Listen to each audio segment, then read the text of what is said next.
how is everybody? I know you guys are shocked. You guys are like, dude, where have you been?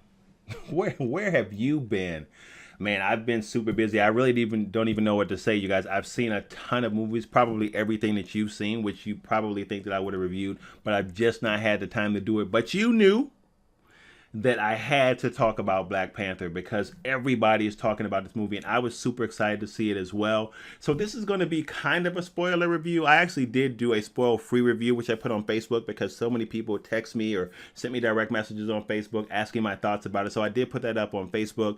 But here, this is going to be a spoiler review. Kind of, I'm just going to talk about the movie like I want to talk about it. And if something ends up spoiling it, then it will. So you guys are forewarned.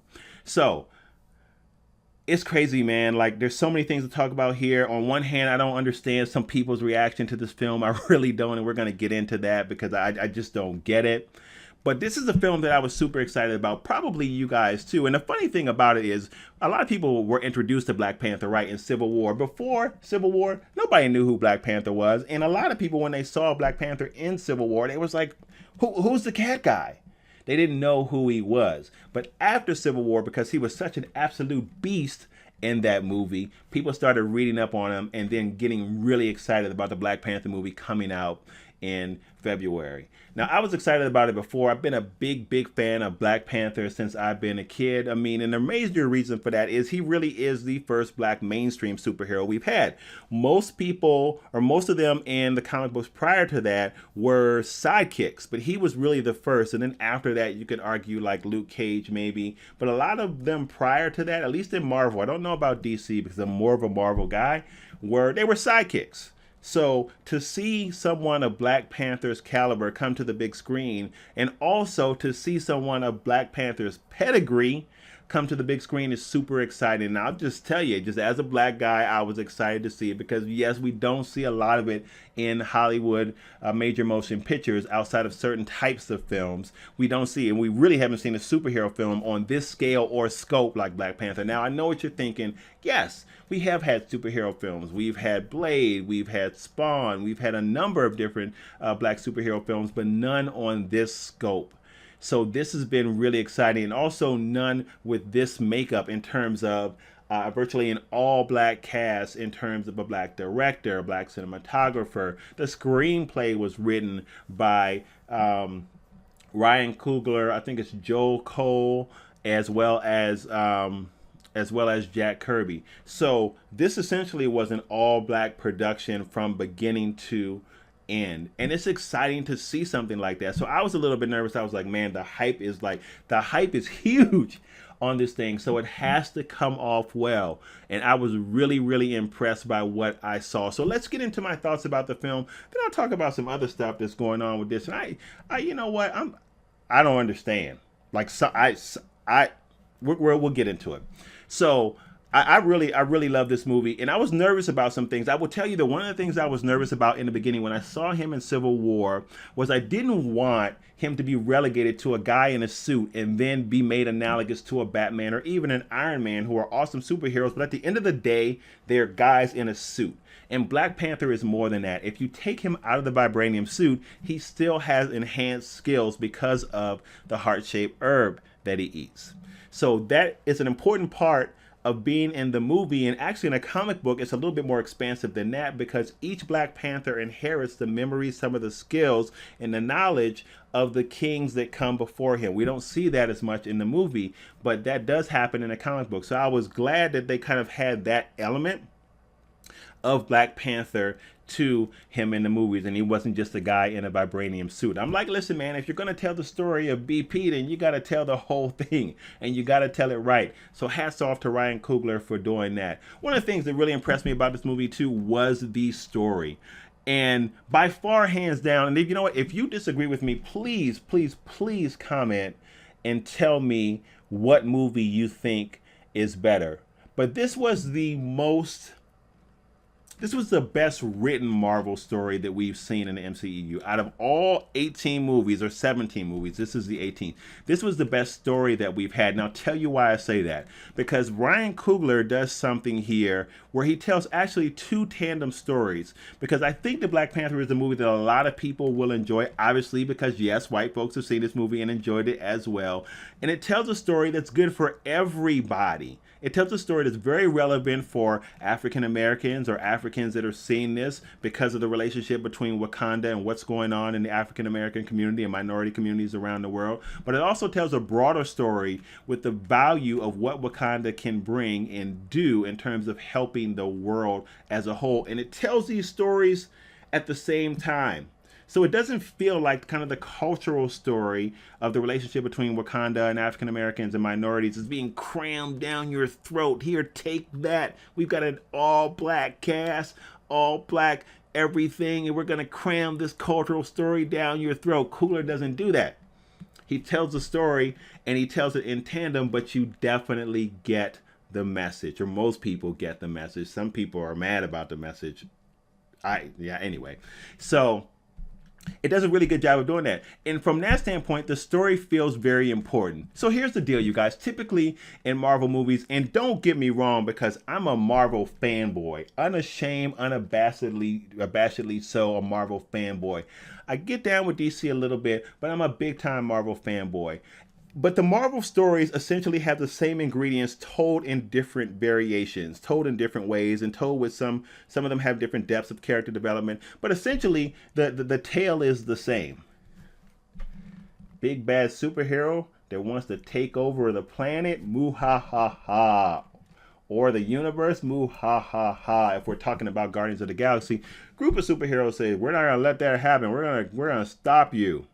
That is essentially the ingredient of most Marvel movies, outside of some smaller scale movies where Spider-Man might be protecting the city against the villain, but that is essentially what we have. You don't have a lot of Marvel movies that talk about cultural aspects of relationship between the hero and other elements of the film. This is the first film we really had do that, and that's what sets this thing apart. This is one exceptional story, and it really is one of the things that makes this my favorite Marvel movie. I love the way this story is told. The villain in this story, Killmonger, amazing villain, and a lot of people have said this is the best Marvel villain by far, and the reason for that is his reason for wanting to do the things that he does. He has a very, very relevant reason. He is wondering why Wakanda, who has all of this technology, the smartest people on the planet, don't get mad at me, Stan Lee said it in the video, check it out on YouTube and you'll hear what he says. The whole country is a country full of geniuses. Killmonger is wondering, if you have all of this, and yet you know around the world oppression has gone on, and in his case, especially with African Americans, that you have technology that can stop that, why would you hide what you have from the rest of the world? That's his premise for doing what he's doing. And prior to T'Challa becoming king, T'Challa's father, and all the kings previous to them hid Wakanda from the rest of the world. They did not want to expose the world to what Wakanda could do, because either they thought the world wasn't ready, or they thought if that technology got into other people's hands, it would be too destructive. So I understand that. You can understand that point of view, but you can also understand Killmonger's point of view as well. But like, you guys can do something about this. And for centuries, you've done nothing. So why? So that is the reason why he wants to assume the mantle of King of Wakanda, because he is essentially saying, listen, we're going to lead. We're tired of playing the back. We are going to lead. And T'Challa actually sees his point of view with that, and he is conflicted. And he wonders why we haven't hid, or why we've hid all that we can do, why we've hid the type of help that we can be to the world. And we see at the end of the movie, he actually exposes the world to what Wakanda really can do. And it's funny because I think one of the senators says, well, with all due respect, sir, what can, a farming country do for the rest of the world? And we just kind of see the smile like, man, listen here, you just don't understand what we had to offer. You really don't know. So we see him come around to Killmonger's point of view. So it's really interesting to see the dynamic between the villain and the hero in this film, and kind of how lines are a little bit blurred in the sense that I can understand both points of view. Now, Killmonger was a little too far to one side to me in the terms of just kind of the world domination and things like that, because we can see where stuff like that might lead. But the purpose of the villain in this film was very well done, and we've not seen anything like that in any of the Marvel movies. But yet, at the same time, we do see a broader story where we see how Wakanda can be really helpful to the rest of the world. Also, love the fact that we really do see the importance. Again, my screen keeps going black, you guys, and it scares me when it does this because I feel like it's not recording. Okay, we're good. So I think we're good. There we go. Yeah, we're good. All right.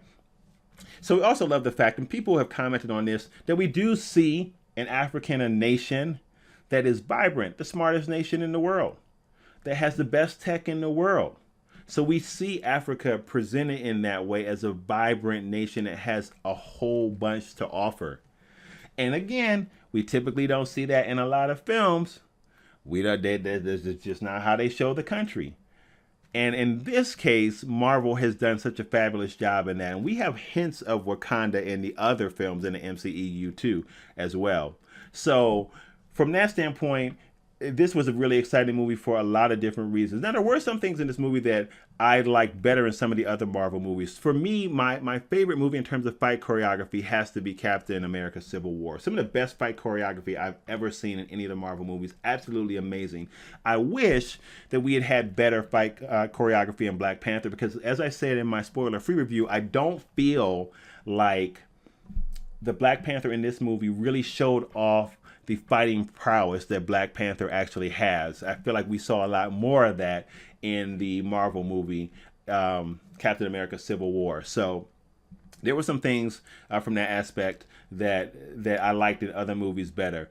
The set design in this was absolutely beautiful.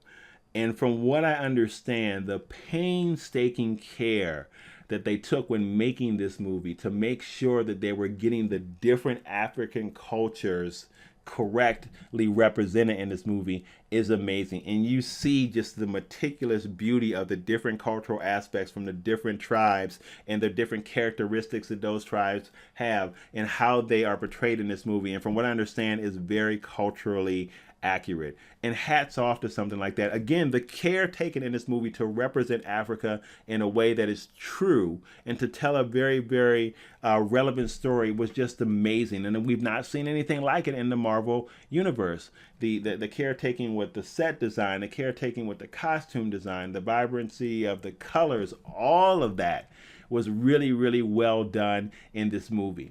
So I really love Black Panther. Now let's talk about some things that people have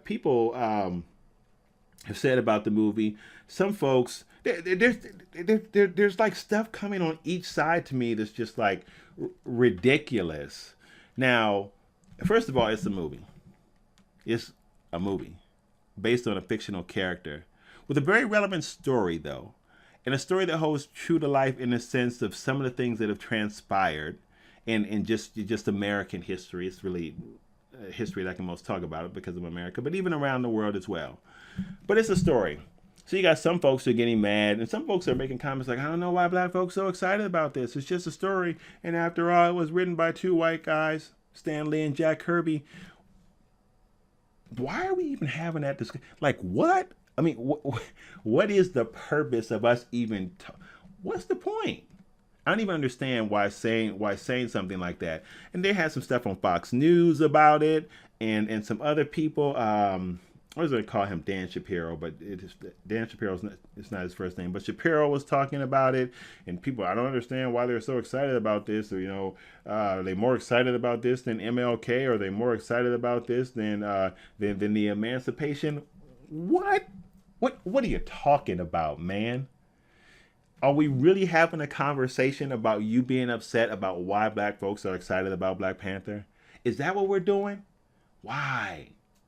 It's just ridiculous to me. It's crazy. I don't understand it. If you don't want to see the movie, then don't see the movie. But for real, I mean, did you see me make a video complaining about Iron Man And why does War Machine have to be Iron Man's sidekick? Why is that being there? Why does that have to be the case? It's foolishness, guys. It's insanity. Let's enjoy the movie. That's it. And if it has some cultural relevance, then let that be. It's fine. Don't come on, man. Come on. Nah. It's just ridiculous. It's just utterly ridiculous. And I'm not going to get into too much about it. There's more that I could say, but I don't. I'm just not going to get into too much about it. This is a movie review channel, and we look at a lot of different movies. And I like a lot of different movies. A lot of them are predominantly white cast. Just the way it is. Hopefully after this, we'll see more than that. But I'm a movie lover in general. But I have to address some of the conversation that's been going on around this movie. It's utterly ridiculous. It's like a concerted effort to tear down the movie. Why would you do that? I don't understand it. I mean, is it racist? Is it racism? Now, some people are going to get mad when they hear me say that and put comments in the who knows? I don't even know how many views this video will get. It's like 2 weeks old talking about Black Panther. So it's going to be hard for me to break in for people to see it because there's so much stuff out there. I'm going to post it on Facebook as well and see what you guys say. I don't get it. Somebody put it in the comments below, whether it's on Facebook, whether it's on YouTube or whatever, because maybe you can help me understand. At the end of the day, I really did love this movie. It was awesome. It was awesome. It wasn't a perfect movie to me, but it was darn good. Best MCEU movie I've seen. And there were some aspects that I liked in other movies, but just on the whole, this goes to the #1 of my list. Probably Civil War is a close second, and then actually the first Guardians of the Galaxy I would probably have as my third, even though I really enjoyed Thor Ragnarok also. But guys, I mean, this is something to get excited about, and hopefully we see more of this. And when we see the dollars, because dollars make movies in most cases in Hollywood, we will get more movies like this. So I'm sure there's going to be a BP2, and there should be some other stuff coming out that we're looking forward to. I haven't really been up on my movie news as much, but I got to get back into that. But anyway, all in all, you guys, this thing is like super long, 16 minutes. Guys, if you stuck with me to the end, I appreciate it. That means that you've enjoyed enough to watch most of it. So guys, anyway, I am back. Listen, if you have not subscribed to the channel, make sure you hit that subscribe button. Hit that notification bell as well so you can stay up on what's coming out next. Got some big things planned to see. I think I might check out Annihilation. I'm not sure if I am or not. I'm hearing some good things about it. I'm not super psyched about it, but I might go check it out because some people have asked me what I thought about it. So anyway, you guys, thank you so much. I always wonder if I'm doing that right. All right, guys, Wakanda Forever. If you've not seen Black Panther, go check it out. It is a really good movie. I'll see you on the next review. Peace.